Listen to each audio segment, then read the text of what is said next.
મિત્રો, ઈએનટીવી પ્રસ્તુત ખુલ્લા મંચ કાર્યક્રમમાં આપ સૌનું સ્વાગત છે।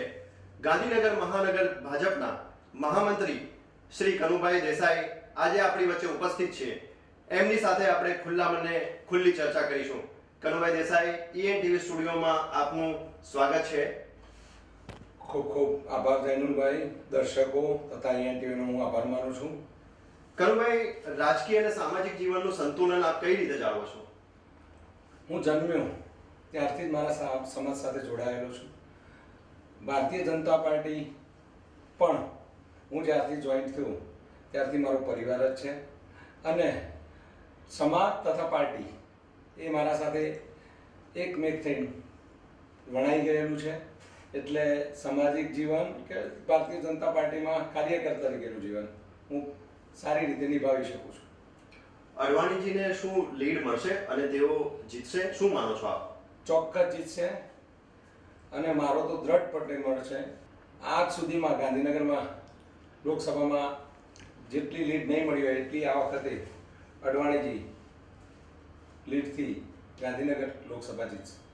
લોકો એવું કહે છે અડવાણીજી ગાંધીનગર આવતા નથી એવી છાપ છે, તો એ વિશે આપનું શું કહેવું છે? મારા મતે ગાંધીનગર એ શિક્ષિતોની નગરી છે।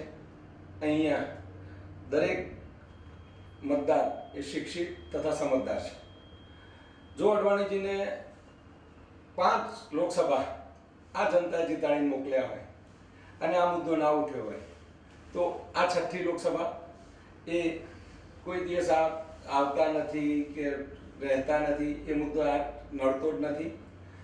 હા, હું અડવાણીજી વિશે એટલું ચોક્કસ કહીશ કે લોકો જાણે છે કે રાષ્ટ્રીય કક્ષાના નેતા છે અને બીજી એક એમની વિશેષતા એ છે કે તેઓ પોતાના પૂરેપૂરા ગ્રાન્ટના 20 કરોડ રૂપિયા આ વિસ્તાર માટે વાપરી ચૂક્યા છે, જે મત વિસ્તારમાં રહેતા ઉમેદવાર પણ નથી વાપરી શકતા, જે અડવાણીજી અમારે અહીંયા પૂર્ણપણે વાપરી ચૂક્યા છે અને લોકોએ એનો લાભ લીધો છે।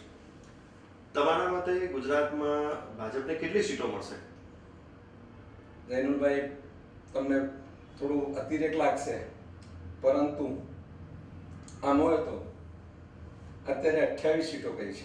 ગુજરાતની તો 26 જ છે, પરંતુ દાદરા નગર હવેલી જે 2 સીટો પણ અમે હવે ગુજરાતમાં ગણીએ છીએ અને મારું દ્રઢપણે માનવું છે કે ગુજરાતની જનતા આ વખત ભારતીય જનતા પાર્ટીને 28 સીટો પર વિજય અપાવશે અને નરેન્દ્ર મોદી સાહેબને વડાપ્રધાન બનાવશે।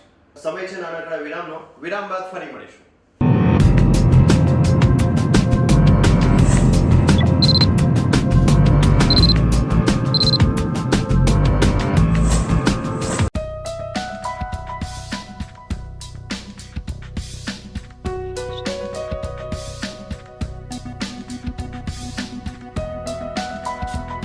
નદી પાર વિકસતા નવા ગાંધીનગરમાં આધુનિક સુવિધાઓથી સજ્જ બનશે તમારા સપનાનું ઘર।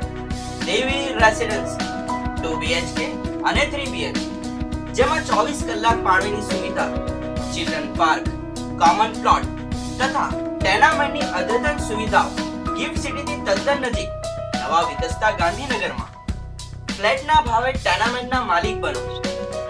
તો આજે જ મુલાકાત લો દેવ ઇન્ફ્રાવિઝન પ્રમુખ રેસિડેન્સી। હું શૈલેષ પટેલ, આપણી સ્કીમ ગાંધીનગરથી 3 કિલોમીટરથી આલમપુર ગામમાં છે। ત્યાં 126 પ્લોટ છે। દેવ રેસિડેન્સી 2 અને દેવ રેસિડેન્સી 3 બે સ્કીમ ચાલે છે। એમાં પ્લોટિંગ વિથ ટેનામેન્ટની છે 2 BHK। બીજી સ્કીમ આપણે પાર્લર છે, જે ગિફ્ટ સિટી નજીક અને એરફોર્સની પાછળ છે। ત્યાં નવું ગાંધીનગર ડેવલપ થઈ રહ્યું છે। ત્યાં બી 225 પ્લોટની સ્કીમ છે, આગળ શોપિંગ બી છે।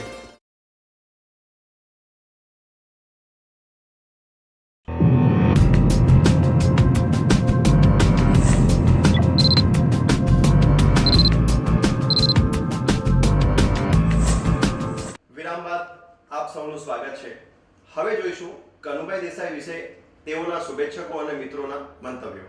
કનુભાઈ ગાંધીનગર મહાનગરના મહામંત્રી તો છે જ, પણ સાથે સાથે મારા અંગત મિત્ર છે મારી દ્રષ્ટિએ એમની રાજકીય સફળતા એ છે કે એ તળિયાના લેવલના કાર્યકર્તાથી માંડીને ટોપના અમારા જે કોઈ બી હોદ્દેદારો હોય એની સાથે બહુ સારી રીતે રેપો ક્રિએટ કરી શકે છે અને તમામ કાર્યકર્તાઓને કનુભાઈ પોતાના લાગે છે.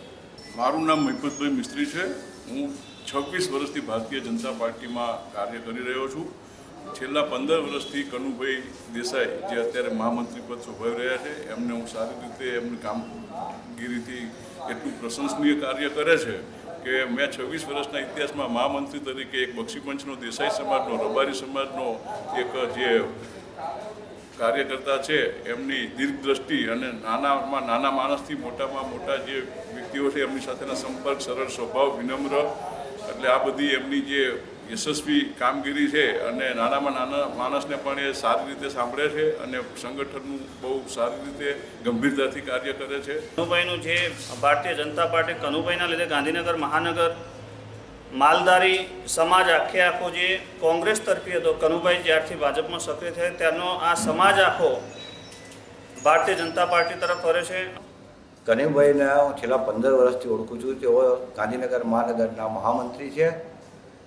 અમારા સેક્ટરના કોઈ પણ નાના મોટા કામ હોય, આર્થિક હોય, સામાજિક હોય, અન્ય કોઈ પણ પ્રશ્નો હોય, કનુભાઈના અમે કહીએ તો એ કાર્ય ત્વરિત એનો નિકાલ લાવે છે અને એક સારા કાર્યકર્તા છે. કનુભાઈ દેસાઈએ અમારા વોર્ડના એક સ્થાનિક કાર્યકર તરીકે એમને કામગીરી સંભાળેલી. ત્યારબાદ એમણે ગત સંગઠનમાં મંત્રી તરીકે કામગીરી સંભાળી. પાર્ટીએ એમના ઉપર કામગીરી જોઈ અને એમને મહામંત્રી તરીકે પણ આ વખતે પદભાર સંભાળવાની તક આપી. ખરેખર કનુભાઈ એક નાનાથી મોટા તમામ કાર્યકરો સાથે રહીને સાથે જ કામ કરે છે અને સમાજના કે પાર્ટીના નાના મોટા તમામ પ્રશ્નોમાં તેઓ અગ્રેસર રહી દરેકને સાથે રાખી સૌનો સાથ સૌનો વિકાસ માન્ય મુખ્યમંત્રીશ્રીનું જે સૂત્ર છે એ પ્રમાણે કનુભાઈ દેસાઈ અહીંયા કામ કરી રહ્યા છે. કનુભાઈ ગાંધીનગર મહાનગરપાલિકામાં જ્યારે ચૂંટણી આવી ત્યારે મારી સાથે ટીમમાં રહી અને ઉત્સાહપૂર્વક એમણે કામ કરેલું, જેના ફલશ્રુતિ રૂપે વોર્ડ નંબર 6ના કાર્યકરોની અંદર એમણે વધારો કરેલો અને જેનો લાભ વોર્ડ નંબર 6ની અંદર મળેલો છે. ઉત્તરોત્તર કનુભાઈ પ્રગતિ કરે અને માલધારી સમાજનું પણ ગૌરવ વધારે એવી મારી શુભેચ્છા છે. ખૂબ ખૂબ આભાર મિત્રો તથા શુભેચ્છકો. તમે પણ મને ભવિષ્યમાં પણ આ જ રીતનું યોગદાન તથા ફાળો આપશો તેવી શુભેચ્છા અને આભાર માનું છું. કનુભાઈ, ભાજપ દ્વારા સંગઠનના માધ્યમથી કેવા કેવા કાર્યો થઈ રહ્યા છે? જૈનુભાઈ, ભારતીય જનતા પાર્ટી તમે જાણતા જ હશો કે જનસંઘમાંથી ભારતીય જનતા પાર્ટી 1980-82માં ભારતીય જનતા પાર્ટીનું બની. એના પહેલાં એ લોકો માટે આ જનસંઘ કામ કરતું હતું.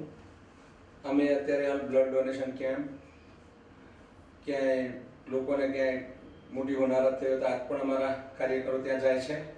અને એના સિવાય અમે સંગઠનની અંદર બૂથ સમિતિથી માંડીને હવે તો છેક પેજ પ્રમુખે પહોંચ્યા છીએ. એટલે અને બીજું એક અમારા માટે એ છે, જેમ કે હું બીજેપીનો આપણે કહ્યું કે મહામંત્રી, પરંતુ જ્યારે અમે મિટિંગ કે આ તે કંઈ કરતા હોઈએ ત્યારે મહામંત્રી અથવા નાનામાં નાનો કાર્યકર બધા સમકક્ષ જ ગણીએ છીએ. અમારામાં પણ ભલે વડાપ્રધાન પક્ષના ઉમેદવાર હોય માન્ય મોદી સાહેબ, પરંતુ એ પણ નાનામાં નાના કાર્યકરને એટલું માન અને મોભો આપે છે. આપ પાર્ટી વિશે આપનું શું કહેવું છે? હા, આ પાર્ટી વિશે હું તો ગુજરાત માટે તો એવું જ કહીશ કે ગુજરાતના ઇતિહાસમાં ક્યારેય પણ ત્રીજા મોરચાને સ્થાન મળ્યું નથી અને આગામી 5-10 વર્ષમાં મને ક્યાંય નથી લાગતું કે ગુજરાતમાં ત્રીજો મોરચો ચાલે. એટલે આ પાર્ટીથી ગુજરાત ખાતે અમે નિશ્ચિત છીએ. આપ માલધારી સમાજથી છો. સરકારે માલધારી સમાજ માટે વિકાસના કેવા કાર્યો કર્યા છે? જૈનુભાઈ, માલધારી સમાજ એ બક્ષીપંચ સમાજની અંદર જ આવતો એક સમાજ છે. એટલે અમને તો સરકાર દ્વારા પહેલાં જે બોર્ડ હતા, કેમ કે અમારું ગોપાલક વિકાસ બોર્ડ હતું, એને સરકારે ગોપાલક વિકાસ નિગમ બનાવ્યું. અત્યારે વર્ષે ગોપાલક વિકાસ નિગમને 7 કરોડ જેટલી ગ્રાન્ટ વર્ષે ખાલી અમારા સમાજ માટે વપરાય છે. એના સિવાય બક્ષીપંચ સમાજ, બક્ષીપંચ વિકાસ નિગમ અને એવા અનેકો નિગમ એમાં પણ અમારા સમાજ લાભ લઈ શકે છે. એટલે સરકાર ગુજરાતમાં 55% વસ્તી બક્ષી પંચની હોવાથી અમને ઘણો બધો લાભ મળે છે અને જે અમારો સમાજ ખૂબ મોટા પ્રમાણમાં લે છે. જેવું કે અમારા સમાજ માલધારી સમાજ હોવાથી પશુ ખરીદવાથી માંડી પાયલોટ સુધીની ટ્રેનિંગ માટે ગોપાલક વિકાસ નિગમ લોનો આપે છે. સૌરાષ્ટ્રમાં તમે જાઓ તો સકડો, રિક્ષા આ ખરીદવા માટે પણ મોટા પ્રમાણમાં સરકાર લોનો આપે છે અને અપાવે છે. એટલે અમારો સમાજ અત્યારે આ વિકાસની ઓર હરણફાળ પડી રહ્યો છે. નરેન્દ્ર મોદી વિશે આપનું શું મંતવ્ય છે? નરેન્દ્ર મોદી સાહેબ વિશે હું બોલું, હું ઘણો નાનો પડું. એ યુગ પુરુષ, વિકાસ પુરુષ, અને એમની તુલના કોઈના સાથે થઈ શકે એમ નથી. તેઓ ખૂબ જ નાની વયે મહેસાણા જિલ્લાના વડનગર છોડી અને પોતે લોકોના હિતના કાર્યો કરવા નીકળી ગયેલ છે. આજ પણ તેઓ મુખ્યમંત્રી અથવા વડાપ્રધાનની હોડમાં નથી. એ લોકોના સારા કાર્યો કરવા માટે જ અત્યારે ઝઝૂમી રહ્યા છે. હું જાણું છું ત્યાં સુધી તેઓ રોજની 3.5 થી 4 કલાક જ ઊંઘ લે છે, 18 થી 20 કલાક કામ કરે છે, સતત પ્રવાસો, સતત કાર્ય અને લોકોના જ કાર્યો કરે છે. એટલે તમે એવું ના માનતા કે વડાપ્રધાન માટે આવું દોડે છે. તેઓ પોતે લોકોના કાર્યો, લોકોના હિત માટે દોડે છે. આજ પણ તમે જુઓ તો એમના નામે કોઈ જાતની પ્રોપર્ટી નથી અને ક્યાંય એમનું નામ કોઈ પણ જગ્યાએ ખરડાયેલું નથી. જે પાર્ટીના અમે કાર્યકર છીએ અને અમને આવો સારો નેતા મળ્યો છે એનો અમને ખૂબ ખૂબ આનંદ છે. ખૂબ ખૂબ ધન્યવાદ કનુભાઈ. તો આ હતા કનુભાઈ દેસાઈ અને તેઓના કહેવા અનુસાર ગુજરાતમાંથી ભાજપને 26+2 એમ કુલ 28 સીટોનો તેઓનો દાવો છે. 16મી મે મતપેટીઓ ખુલશે, જનમત પોતાનું પરિણામ આપશે. તો આગામી સપ્તાહે ફરી મળીશું નવા રાજકીય નેતા સાથે ENTV પ્રસ્તુત ખુલ્લા મંચ કાર્યક્રમમાં. ધન્યવાદ.